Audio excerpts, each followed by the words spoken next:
So YouTuber ದೂತ Sameer escape ಆಗಿದ್ದಾನೆ ಈಗ. Arrest warrant ಜೊತೆಗೆ ಧರ್ಮಸ್ಥಳ ಪೊಲೀಸರು ಬರ್ತಾ ಇದ್ದಂತೆಯೇ ಪರಾರಿಯಾಗಿದ್ದಾನೆ. ಇನ್ನೇನು ಮಾಡ್ತಾರೆ? ನೇರವಾಗಿ ನಿಂತ್ಕೊಂಡು ಮಾತನಾಡುವಂಥ ಧೈರ್ಯ ಇಲ್ಲ. ಯಾವುದೋ ಪ್ಲಾಟ್ಫಾರ್ಮ್ ಅಲ್ಲಿ ಕೂತ್ಕೊಂಡು ಮಾತನಾಡೋದಲ್ಲ, ಎದುರುಗಡೆಗೆ ನಿಂತ್ಕೊಂಡು ಮಾತನಾಡಬೇಕು. ಸಮೀರ್ ನಿವಾಸದ ಬಳಿ ಪಬ್ಲಿಕ್ ಟಿವಿ ಇದೆ. ಇವಾಗ ಯೂಟ್ಯೂಬರ್ ದೂತ ಸಮೀರ್ನ ಎಸ್ಕೇಪ್ ಆಗಿದ್ದಾನೆ. ಇರ್ಲಾರದು ಇರ್ಬೇರು ಬಿಟ್ಕೊಳ್ಳೋದು ಅಂತಾರಲ್ಲ, ಹಿಂಗೆ ಇರಬೇಕು.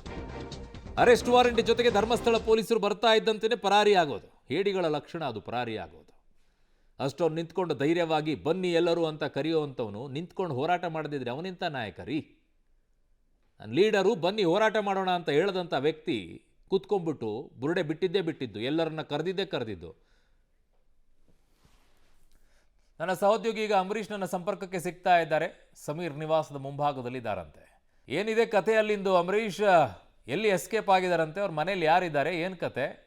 ಅರುಣ್, ಖಂಡಿತ ಬನ್ನರಘಟ್ಟ ಪೊಲೀಸ್ ಠಾಣೆ ವ್ಯಾಪ್ತಿಯಲ್ಲಿರುವಂತಹ ಉಲ್ಲಳ್ಳಿಯ ಕ್ರೈಸ್ಟ್ ಕಾಲೇಜಿನ ಹಿಂಭಾಗದಲ್ಲಿರುವಂತಹ ಈ ಒಂದು ಬಡಾವಣೆಯಲ್ಲಿ ಏನು ಮುಂದೆ ಏನು ಬಿಲ್ಡಿಂಗ್ ಕಾಣಿಸ್ತಿದೆ, ಈ ಬಿಲ್ಡಿಂಗ್ನ ಮೊದಲನೇ ಮಾಡಿಯಲ್ಲಿ ಸಮೀರ್ ವಾಸ ಮಾಡ್ತಿದ್ರು ಅಂತೇಳಿ ಗೊತ್ತಾಗ್ತಿರೋದು. ಅಂದರೆ ಇವತ್ತು ಬೆಳಗ್ಗೆ 11 ಗಂಟೆ ಸಮಯದಲ್ಲಿ ಧರ್ಮಸ್ಥಳ ಪೊಲೀಸರು ಒಬ್ಬ ಸಬ್ ಇನ್ಸ್ಪೆಕ್ಟ್ರು, ಇಬ್ಬರು ಸಿಬ್ಬಂದಿಯನ್ನು ಕರ್ಕೊಂಡು ಬನ್ನರಘಟ್ಟ ಪೊಲೀಸರ ಸಹಕಾರದಿಂದ ಒಂದು ನೋಟಿಸ್ ಕೊಡೋದಕ್ಕೆ ಇಲ್ಲಿಗೆ ಬರ್ತಾರೆ. ಜೊತೆಗೆ ಇಲ್ಲಿ ಬಂದ ಸಂದರ್ಭದಲ್ಲಿ ಸಮೀರ್ ಇಲ್ಲಿ ಕಾಣಿಸೋದಿಲ್ಲ. ಜೊತೆಗೆ ಇಲ್ಲಿಂದ ಆ ಅಡ್ವೊಕೇಟನ್ನು ನೋಡೋಕ್ಕೆ ಹೋಗಿದ್ದಾರೆ ಅನ್ನೋ ಮಾಹಿತಿ ಸಿಗ್ತಾ ಇರೋಂಥದ್ದು.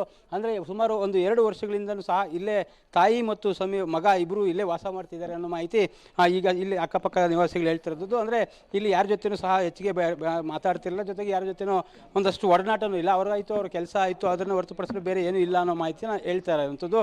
ಇನ್ನು ಈಗ ಧರ್ಮಸ್ಥಳ ಪೊಲೀಸರು ಸಹ ಇಲ್ಲಿಗೆ ಹುಡ್ಕೊಂಬರೋದಕ್ಕೆ ಕಾರಣ ಏನಂತಂದರೆ, ಮೊದಲಿಗೆ ಆತನ ಮೊಬೈಲ್ ನಂಬರನ್ನು ಟ್ರ್ಯಾಕ್ ಮಾಡಿ ಆ ಮೊಬೈಲ್ ನಂಬರ ಲೊಕೇಶನನ್ನು ಹುಡ್ಕೊಂಡು ಬರ್ತಾರೆ. ಆ ನಂತರ ಇಲ್ಲೇ ಸ್ಥಳೀಯ ಲೋಕಲ್ ಪೊಲೀಸ್ ಠಾಣೆ ಬನ್ನರಘಟ್ಟ ಪೊಲೀಸರಿಗೆ ಮಾಹಿತಿಯನ್ನು ಕೊಡುವಂಥದ್ದು. ಅಲ್ಲಿ ಮಾಹಿತಿ ಕೊಟ್ಟ ನಂತರ ಜೊತೆಲೇ ಕರ್ಕೊಂಡ್ಬಂದು ಇಲ್ಲಿ ಆತನಿಗೆ ವಾರೆಂಟನ್ನು ಇಶ್ಯೂ ಮಾಡೋದಕ್ಕೆ ಒಂದು ಪ್ರಯತ್ನವನ್ನು ಮಾಡ್ತಾರೆ. ಹಾಗಾಗಿ ಇಲ್ಲಿ ಬಂದಾಗ ಆತ ಇರುವುದಿಲ್ಲ. ಹಾಗಾಗಿ ಆತನಿಗೆ ಈಗಾಗಲೇ ಅವರ ತಾಯಿಗೂ ಸಹ ಹೇಳಿ ಹೋಗಿದ್ದಾರೆ ಅನ್ನೋ ಮಾಹಿತಿ ಸಿಗ್ತಾ ಇದೆ. ಅಂದರೆ ಏನು ಸಮೀರ್ ಬಂದ ತಕ್ಷಣ ಕೂಡಲೇ ನಮಗೆ ಮಾಹಿತಿ ಕೊಡಬೇಕು, ಜೊತೆಗೆ ಆತನನ್ನು ನಮ್ಮ ಪೊಲೀಸ್ ಠಾಣೆಗೆ ಕಳಿಸ್ಕೊಡ್ಬೇಕು ಅನ್ನೋ ಮಾಹಿತಿಯನ್ನು ಹೇಳ್ಬಿಟ್ಟು ಹೋಗಿರೋಂಥದ್ದು. ಅಂದರೆ ಈಗ ಸದ್ಯಕ್ಕೆ ಆತ ಇಲ್ದಿದ್ದ ಕಾರಣ ಪೊಲೀಸರು ಸದ್ಯಕ್ಕೆ ವಾಪಸ್ ಹೋಗಿದ್ದಾರೆ. ಆದರೆ ಮತ್ತೆ ವಾಪಸ್ ಬರ್ತಾರಾ ಏನೋ ಅನ್ನೋದ್ರ ಬಗ್ಗೆ ಇನ್ನೂ ಕನ್ಫರ್ಮ್ ಆಗ್ತಿಲ್ಲ. ಜೊತೆಗೆ ಬನ್ನರಘಟ್ಟ ಪೊಲೀಸರು ಸಹ ಬನ್ನರಘಟ್ಟ ಪೊಲೀಸ್ ಠಾಣೆಗೆ ವಾಪಸ್ ಹೋಗಿರೋ ಮಾಹಿತಿ ಸಿಗ್ತಾ ಇರೋಂಥದ್ದು. ಅರುಣ್, ಓಕೆ, ಬಟ್ ಸುತ್ತಮುತ್ತಲಿರುವಂಥ ಜನ ಏನು ಹೇಳ್ತಾರೆ ಈ ವ್ಯಕ್ತಿಯ ಬಗ್ಗೆ?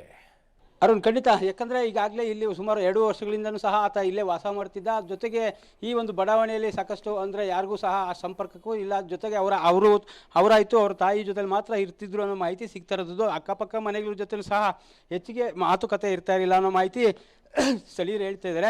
ಅಂದರೆ ಆತ ಆಯಿತು, ಆತನ ಕೆಲಸ ಆಯಿತು, ಅದನ್ನು ಹೊರತುಪಡಿಸಿದ್ರೆ ಹೆಚ್ಚಿಗೆ ಯಾರ ಜೊತೆನೂ ಸಹ ಮಾತುಕತೆಗೆ ಹೋಗ್ತಾ ಇರಲಿಲ್ಲ. ಜೊತೆಗೆ ಏನು ಈಗ ಧರ್ಮಸ್ಥಳ ಪ್ರಕರಣ ಬಂದಾಗಿದ್ದನೂ ಸಹ ಆತನ ಒಂದು ವಿಡಿಯೋಗಳಿಂದ ಆತ ಇಲ್ಲಿ ಒಂದಷ್ಟು ಜನಕ್ಕೆ ಪರಿಚಯ ಆಗಿರೋದು. ಹಾಗಾಗಿ ಆತನ ಬಗ್ಗೆ ಒಂದಷ್ಟು ಜನ ತಿಳ್ಕೊಂಡಿದ್ದಾರೆ. ಹಾಗಾಗಿ ಆತನ ಪರಿಚಯದಿಂದ ಈಗ ಹೇಳ್ತಾ ಇರೋಂಥದ್ದು. ಅಂದರೆ ಬೆಳಗ್ಗೆ ಪೊಲೀಸರು ಬಂದಿದ್ದರು, ಜೊತೆಗೆ ಯಾವ ವಿಚಾರಕ್ಕೆ ಬಂದಿದ್ರು ಅನ್ನೋದ್ರ ಬಗ್ಗೆಯೂ ಸಹ ನಮಗೆ ಗೊತ್ತಿಲ್ಲ ಅನ್ನೋ ಮಾತನ್ನು ಹೇಳ್ತಾ ಇರೋಂಥದ್ದು. ಅರುಣ್.